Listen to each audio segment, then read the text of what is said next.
So it's hard to believe that the year has turned a full circle, and here we are, having just celebrated Simchat Torah last Sunday night and Monday with your father, Spencer Scott, chairman of our education committee, having read a part of the Torah portion that you are going to be reading tomorrow. By the way, you were an excellent teacher to him. And here we are then, back at the very beginning of the Torah, the passage which we'll hear you read tomorrow morning. Most of us, I imagine, are familiar with those opening chapters of Bereshit, the magnificent epic poem of creation in chapter 1 of Genesis, the alternative version of the story of creation in chapter 2, in which man is created last rather than first, and the woman is created from Adam's rib or side, instead of equally at the same moment, male and female, God created them. We all know the story of the Garden of Eden, the tree of knowledge of good and evil, the serpent, and the eventual banishment of the first humans from paradise. The serpent to crawl on its belly in the dust, the woman to double and redouble her toil and bear children with anguish, the man to eat bread by the sweat of his brow until they return to the earth, dust to dust.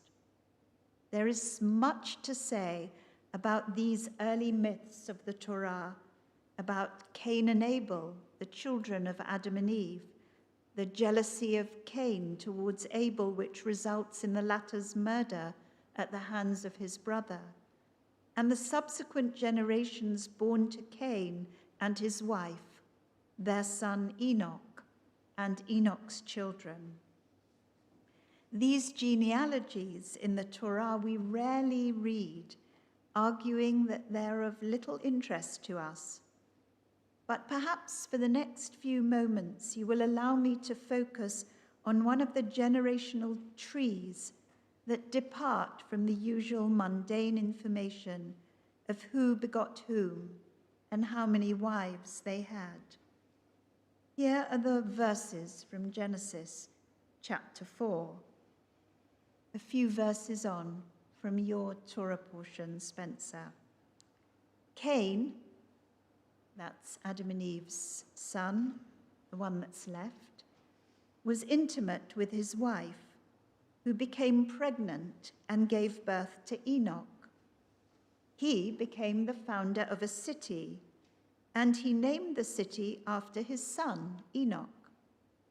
To Enoch was born Irad, and Irad begot Mehiael, and Mehiael begot Metushael, and Metushael begot Lamech.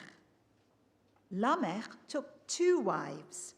One was named Ada, and the other Tzillah. Ada bore Yaval. He was the progenitor of tent dwellers and herders, and his brother's name was Yuval. He was the progenitor of all who played the lute or lyre and the long flute. As for Tzillah, she too bore Tubal-Cain, a smith, progenitor of every artisan who makes copper and iron tools. And Naamah was Tubal-Cain's sister. Apart from the question, where did Cain's wife come from, given that Adam and Eve only had 2 sons, we might note that 7 generations are listed here, from Cain to Tubal-Cain and his sister Naamah. But there's also something else of interest to us, even here in these early founding myths of our Jewish heritage. In the ancient beliefs of the Near East, the advancement of culture was attributed to divine or semi-divine figures. Mesopotamian tradition knew of the 7 Apkallu, or mythical sages, half fish and half man, who rose out of the sea to reveal to humanity the sciences, the social system, writing and art. The gods of the ancient world were associated with magic, wisdom, the arts and crafts, and music. For Egyptians, the god Thoth invented the scales and balances. Osiris taught humans agriculture and the arts of life. And Ptah was the special patron of artists and literary activity. In other areas, Ugaritic Phoenician and within Greek culture, there were gods who were inventors and teachers of useful and elegant arts. These were common beliefs in the ancient world. But in contrast, the Torah develops its own polemic against this phenomenon of divine beings as inventors or benefactors of humanity. The mythological and fantastical element is stripped away and historicized. As Nahum Sana says in his commentary to these verses, the 7-day divine creation of the cosmos is paralleled by these 7 generations of human creativity. Man becomes a co-partner with God in the world of creation. So urban culture is attributed to Enoch, who founds a city. Yaval is the archetypal pastoral nomad, the ancestor of those who dwell in tents and amidst herds. His brother Yuval, skilled in the playing of musical instruments, the benefactor of music and the arts, and Tubal-Cain, an artisan, who forges implements of copper and iron, tools, weapons, the instruments of war, industry, and technology. The women of these marriages and mothers of the generations should not be forgotten here. Not only are they mentioned by name, but their introduction breaks the repetition of who begot whom.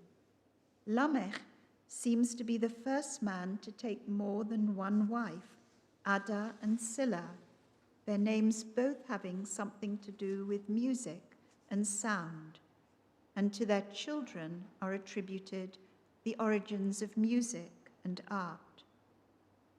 What strikes me about these verses is the emphasis on music and art, on those subjects that are often the first to be cut or squeezed out of the curriculum in schools. We know that there is a creativity crisis in schools owing to underinvestment in the arts, that fewer young people are doing a GCSE in music and drama. Last May, following a report about further education, there was an outcry from artists and musicians who accused the government of neglecting the country's cultural, national health after becoming aware of plans for a 50% funding cut to art subjects at universities due to come into effect from this autumn. Art, music, drama, cultural engagement, all these are vital to our human spiritual sense of well-being, of building resilience in children and adults, fostering creativity, helping people give expression to trauma, to unarticulated feelings. And I think all of us are so aware of just how important the music of our services has been to us over the past nearly 3 years throughout the pandemic. It has given expression to our yearnings, to our loneliness, and our spiritual search for healing and strength. Its beauty, poignancy, and its joyfulness are the social and spiritual prescriptions that we need as we go forward into the future. This is the message from our early mythical ancestors in the Torah. Music and art, drama and cultural exploration do not belong exclusively to the elite or those who can afford it, but to us all, just as they belonged to the ancestors of our emerging Hebraic civilization.